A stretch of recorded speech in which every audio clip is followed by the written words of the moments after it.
still tuned into Sakisi's We're Building the Nation, Bodinasi. It's gone exactly 25 to 1. And we are basically sitting here with Ilam, Peterson, Derby, and Declan. And they are from Cherrywood House, which is an organization currently offering a free family support group for family members who are impacted by addiction.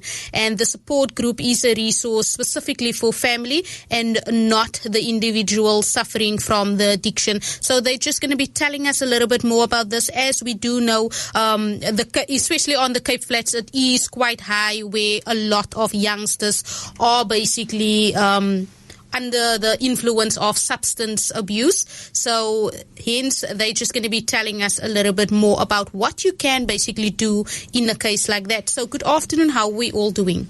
Good afternoon to you. Thank you, Jasmine, for having us. And it's only a pleasure to be speaking to you. Like I said, this is a big problem on the Cape Flats, and it is important to address this. And also where parents might have felt like, I've given up, I don't know what to do anymore. So rather address the issue than just pretend that it don't exist. That it doesn't exist. Yeah, exactly. Often we have family members coming in, who are at the point of despair, and actually, you're right in the sense that they hold it secret.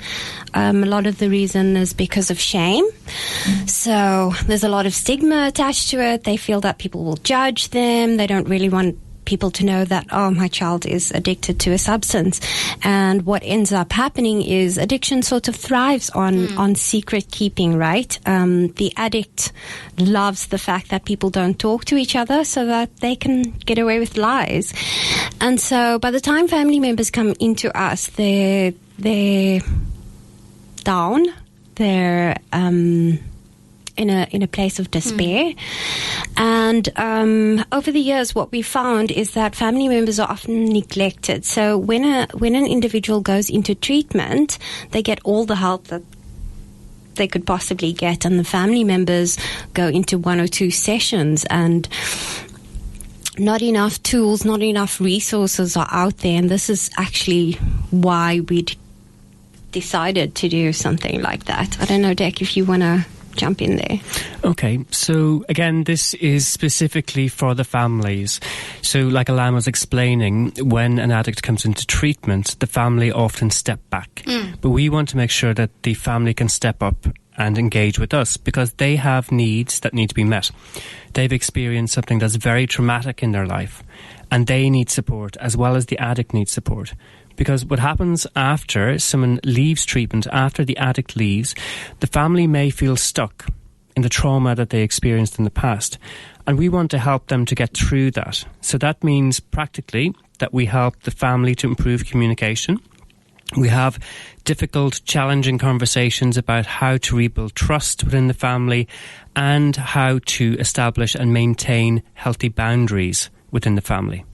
Declan, and I think it is important then to ask, what is the impact of addiction that it leaves on the family at the end of the day?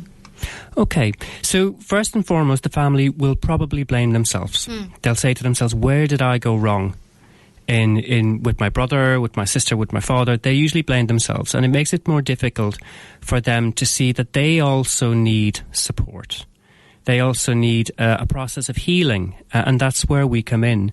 We want to make sure that the family as a whole are able to get through this very difficult time and come out the other end wiser and feeling better for it, so that if the same thing were to happen to someone else, they can talk to a family and they can say, listen, I've been where you are, and there is hope. There is a process that you can go through, and something beautiful can come out of it. And based on all your findings and your research done, why do you specifically think that someone becomes an addict?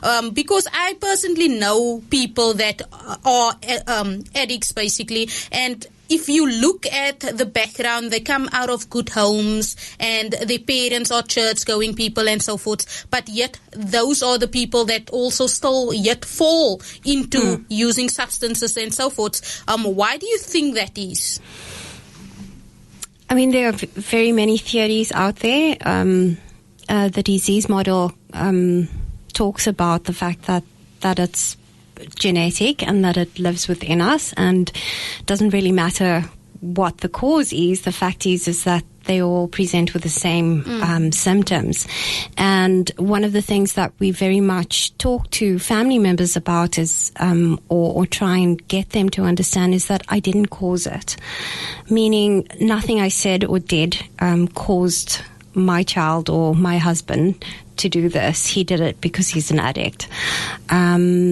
We also talk about control, because often family members think they can control the situation by, locking them up or taking away the keys to the car so that they can't move around, not giving any pocket money. You can't actually control the addict, you can't control the addiction, and you can't cure it either. And that's very hard for family members to sit with. But I think that once there's an acceptance around that, you're able to move into a healing space. So what would you say is the first step to basically do as an addict? If let's say, for instance, I'm an addict and I do approach Cherrywood House, so what would be my first approach that I need to take in order to get the necessary help that is required? Because I think that is the biggest problem. A lot of these youngsters, they want to come out of it, but they don't always know how, and they don't have that support structure to help them through the journey. Yeah, look, I think the first thing to realise is that you're not going to be judged. It could be as simple as having a conversation with me or Alam or another treatment agency where we're just going to talk about what's going on. If you're okay to deal with that, then maybe we can take it a step further. But it's going to be a process in which you're not going to be forced to do anything. Our door is always open to people, regardless of what's going on in their life. And it will remain open until they're willing to step through and talk to us. And you basically have a facility that rehabilitate these youngsters, basically, and not just youngsters, but people in general. So once I do approach the Cherrywood House, and now I get the necessary help that is required, why do you think there is so much relapses that basically occurs after people go to centers to get the help? I think that ties in very much with what we're aiming to do. And, there have been various studies around support for the addict. So in addition to obviously relapse prevention, which is a big part of our program that we offer, it's also the support network that the addict has, because look, this is something they're going to have to face for the rest of their lives. It's not just a 1 month in treatment and now I'm cured. It's not going to work that way. And so the management of that requires that you have a support network, what we call a recovery network. So that includes family members and that includes people who are on the same journey as you are. And I think, that ties in with the other part of our family program, Dick, if you want to talk about that. No, absolutely. A lot of the work that we're doing at the moment is about making sure that we can improve communication within the family. Addiction is a disease of isolation. It keeps you trapped. It keeps you thinking that you're on your own. Now, we want to make sure that we can help someone realise that their family are there for them, and that while things may be difficult at the moment, communication can improve with a little bit of help. So a large focus that we have is on improving that communication. It means sitting down, having challenging conversations, but ultimately building something strong for that individual and that family. Addiction affects the entire family, not just the individual. So we need to make sure that we're concentrating on a healing process for everybody that's involved. But how do you assist those families that are not always as open to have these conversations? Because I can speak to my child about anything, but certain things I can't talk about. Now, how do you deal with those type of family members? Look, I think it could be a slow process of that person getting to see that they can actually trust what we're doing. It could be that we have a conversation with one family member and we have a little bit of success, and you kind of hope that rubs off a little bit on another family member. So if we speak to a father or a mother, then hopefully they're able to go back home and say, listen, that wasn't as bad as I thought it was. They didn't blame me, they didn't blame us as a family, and they understood what I was talking about. And that goes a long way. And you also do get those children that has gone through certain events, and not, I don't know why I keep on saying children, because it affects adults as well. But it's mostly youngsters that also gets affected through this. So you do get those situations whereby the mom and the dad comes to the support group. I'm here to support my child or encourage whoever is the addict, basically. And then you get to a point whereby it's been done too many times, but the person keeps on relapsing. So the trust communication basically gets broken. That trust chain gets broken. So how do you repair that? And especially the mother is always the one that say, no, I'm supporting my child, I'm taking this journey. Then the father is always the hardcore person in the relationship, basically. And at the end of the day, if the person relapses, he's always the one that basically says, I told you this is going to happen again. Like, how do you handle those type of individuals? A lot of the time we talk about, trusting what the addict does rather than what he says. Because by the time an addict comes into treatment, he's probably made 150 promises about, I'll stop, or I'll do it differently, or this time it's going to be different, I'll only have one, I'm never going to take your TV and sell it again. So yes, you're right. Mom and dad have heard this over and over before. And so what we talk about is trusting their behavior. So if they're consistent, if they're saying, I'm going to an AA meeting and I'll be back at 9:30, and they arrive at 9:30 and they're doing this consistently for 3 weeks, that's a good sign. If they're saying they're going to do something and they're sticking to it, it's a good sign. When they show reliability, when they show commitment, when they start becoming honest. So it's not about what I say, it's my actions that count. Yeah. And I don't want to sound like I'm dampening on the grass and so forth. Yes. But manipulation plays a big role, especially when they're making these promises and all of that. Like, how do you help those people through that process? Because I can say whatever. I can sit here and say, I'm going to change the world, I'm going to do this once I step out of this building. But once I get out of the building, my mindset is maybe somewhere else or changes. Like, how do you break that chain of manipulation? Because especially when you are talking to strangers, it's easy. You don't know me. So it's easy for me to manipulate you and say, this is going to happen and this is going to happen. But the parents basically know their children. Yeah. So look, manipulation is a classic, what we'd call a coping skill when you're in active addiction. It's a method of surviving. Basically, it's a method for one person, one addict, to get from point A to point B in the quickest, shortest amount of time so that they can use. And if that means lying, if that means cheating, stealing, pushing people around, that's what they're going to do. What we do is we help people to identify that worked very well for your active addiction. It was great. But you're not in active addiction anymore. You started a process whereby you're in treatment and you're coming into what we call recovery. So we're able to help them to identify new coping skills that they can put in place. That is the total opposite to manipulation. It's about being open and honest and being able to, meet your needs without having to resort to old coping skills. But that's part of a person's treatment journey. And just to touch on that, speaking about finding a different way. So people sometimes get a different method that they basically put in place. Let's say I am addicted to drugs. Then maybe after I want my journey to start and I'm going to recovery and so forth, I replace that drug addiction with alcohol. Like how do you deal with that process? So what you're talking about there is substitution. So we're a abstinence base. So what that means is we look at putting down all the drugs for a period of time, all substances.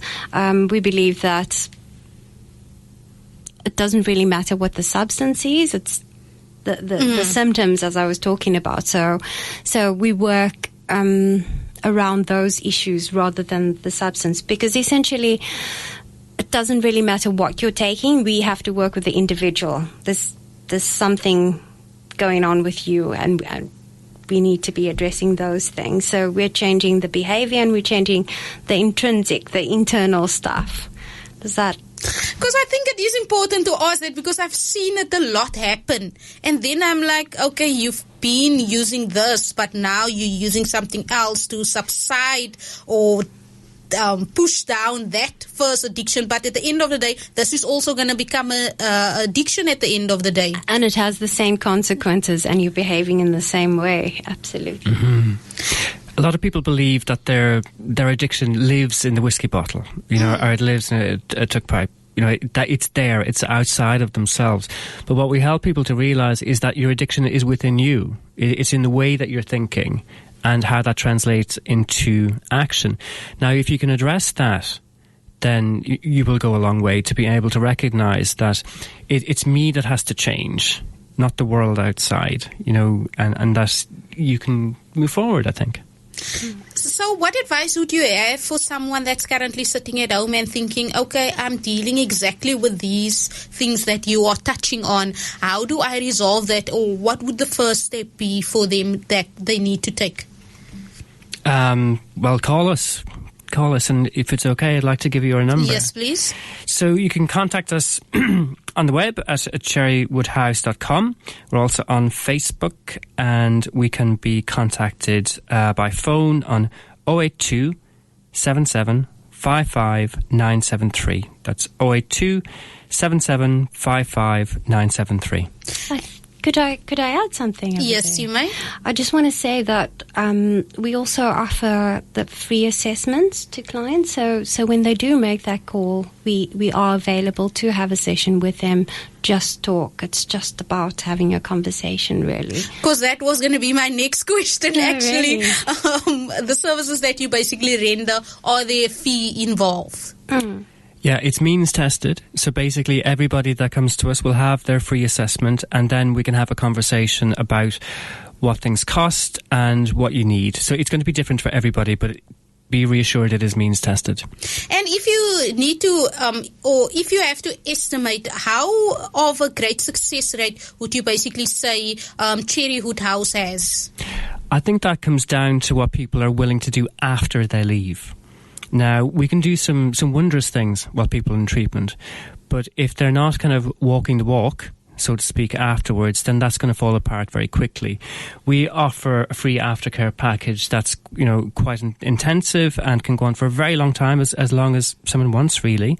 So as long as they're engaging with someone, the chances of them remaining drug alcohol free go up. And do you monitor the process with the individual as well? Absolutely. To make sure that you are not relapsing, or are you sticking to what you basically said?